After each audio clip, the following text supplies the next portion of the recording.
We're at the 20-yard line. There's been 5 yard penalties. No, just kidding. Greg, I always appreciate how you really think of things like a historian and you kind of give it context. So I'm really excited to see who you brought tonight for All right, cool. Gridiron Smack Talkers. Yeah, so I went with somebody who made his name in football and probably made a bigger name in wrestling, but definitely made his name in football. And it's a long time ago, before any of us Hmm. were around. But this person, so I pulled up some stats on him because obviously I did not know this, but he was drafted in the fourth round of the 1961 NFL draft. He, Nice. yeah, so he was out of Grambling State. He played for the Chargers for 4 years. He played for the Houston Oilers for a year, and then he played for the Kansas City Chiefs. He was a three-time first-team All AFL. So if you guys don't know, anybody who doesn't know, there's the NFL, there's the AFL, which is now considered the AFC and the NFC. So the AFL became they merged and they created two conferences, NFC, AFC. So think of equal to the NFL, the AFL, the American Football League. So he was a AFL champion, a three times first team All AFL player, four-time AFL All Star. He's in the Los Angeles Chargers Hall of Fame, and he was on the San Diego Chargers 50th anniversary team. So think about that. He accomplished some things in the NFL and in football, in pro football. So this is Ernie Ladd, Nice. and Big Ernie cat. Ladd, for Cool. many of you who don't know, he didn't just um, wrestle. He did a lot of stuff behind the scenes. He was one of those territory guys who was all over the place, from NWA to WWF to the Mid South to uh, Puerto Rico and WWC, all kinds of different Out places. here again, I come into the monitor. I was in the back and looking at the monitor. That drunk Indian was out here again. I know it was full of whiskey. Shut up out there. That drunken Indian got some feathers. Somewhere along the line, I'll come up again. I noticed one other thing. That Tommy Rich is still sticking his nose in it. Things that don't belong to him. That Mass Bowman is sticking his nose in it. Like Tony Atlas, we're going to send them back to Africa, no question about it. But that egg-sucking dog, drunken Indian, he belongs back on the reservation in a teepee.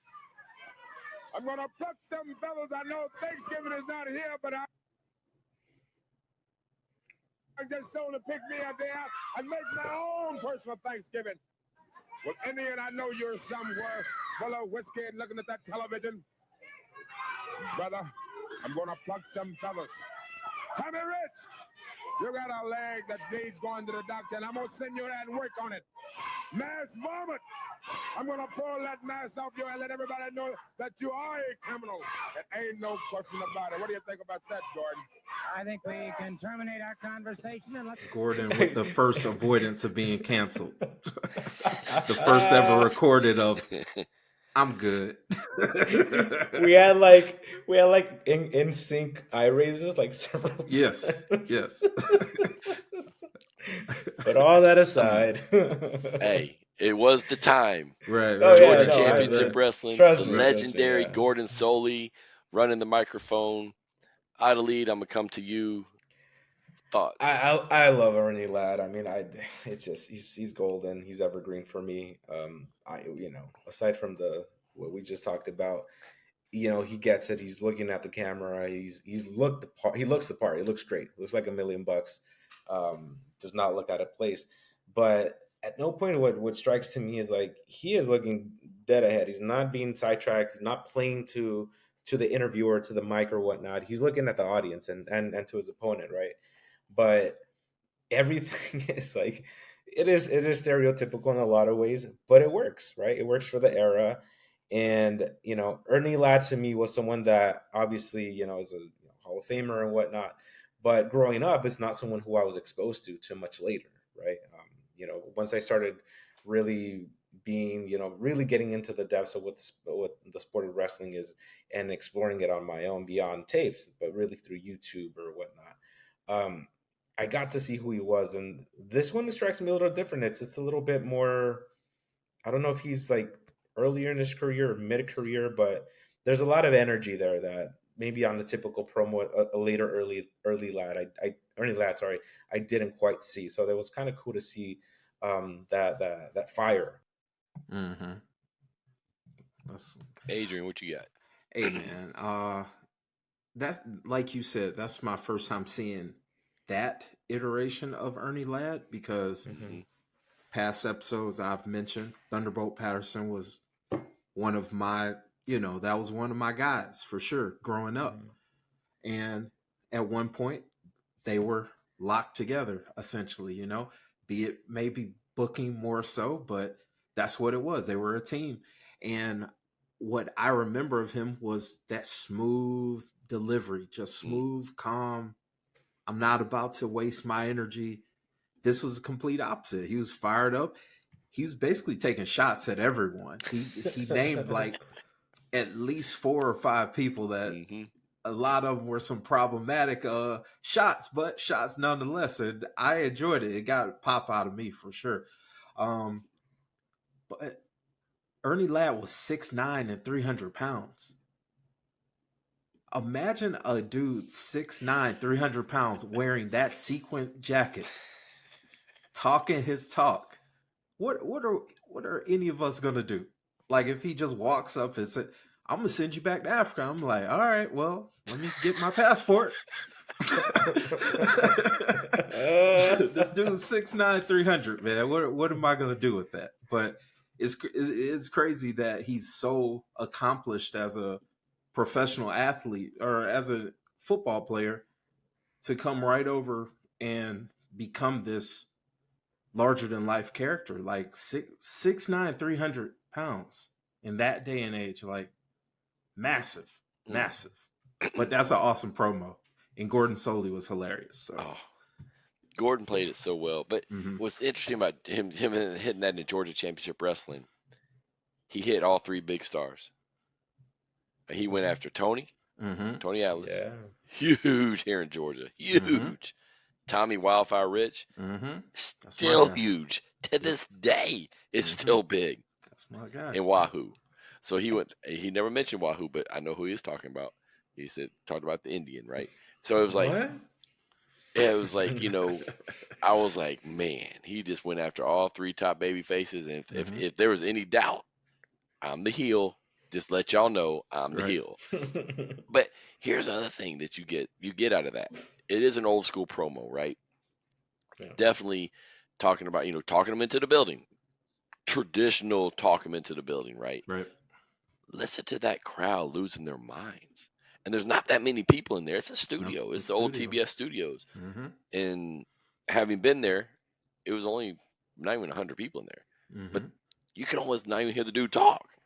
They were yelling so bad. And I'm like, that is heat, y'all. Yeah. It's just him just going in on them. And just boom, Tommy, Wahoo. He talked about the masked dude. I'm not sure if he's talking wrestling 2. I wasn't sure. I was trying to listen to it more. Yeah, I think it was But 2. Yeah. and wrestling 2 is huge here too. And I'm like, I mean, he just went after all of them.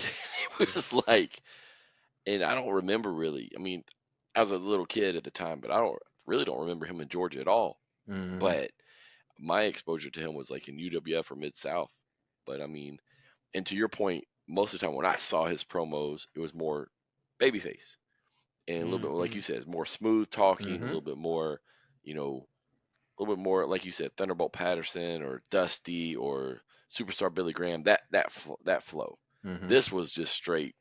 Nope, I'm taking you out. I'm sending you back here, and I'm gonna pluck these and do this and whatever. It's like Oh God. you ain't getting away with none of that today. No, None of it. Not at None all. of it. Not at all. But also, you gotta look at like you said, the time, the place, and who gonna challenge him at 309 pounds at that time? It's like, Jeez. no. Nah, that was awesome. funny. That was awesome. Yeah. Do you know I what like year that came from? Ooh, I do not. Not to put you on the spot or anything, but Yeah, I'm not I sure was what just year that was wondering. from. I mean, it had to be early 80s or maybe even 70s because you got Yeah. to think about Georgia Championship Wrestling went away in 83, 84. Okay. Because when Vince took it over, it came back as WCW. That's right. Yeah.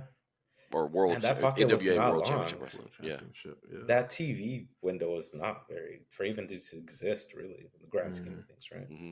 If you haven't already, like, comment, subscribe, and of course, look us up on socials at Suplex Dinner Club.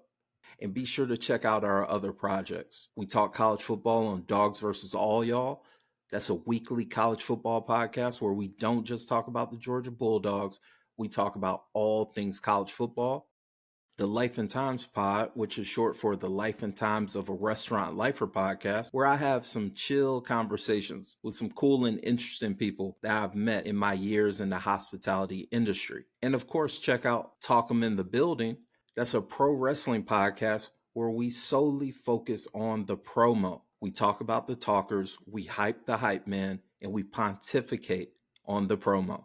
It's a fun project, and if you're a pro wrestling fan, I'm sure you're going to enjoy it. If you're into TV and movie reviews, check out Four Corners Cinema with Ari and Adrian, a podcast where two lifelong pro wrestling fans review film and other forms of media that just so happen to have some of our favorite pro wrestlers. The Suplex Dinner Club family is growing, and I would love for you to be a part of it.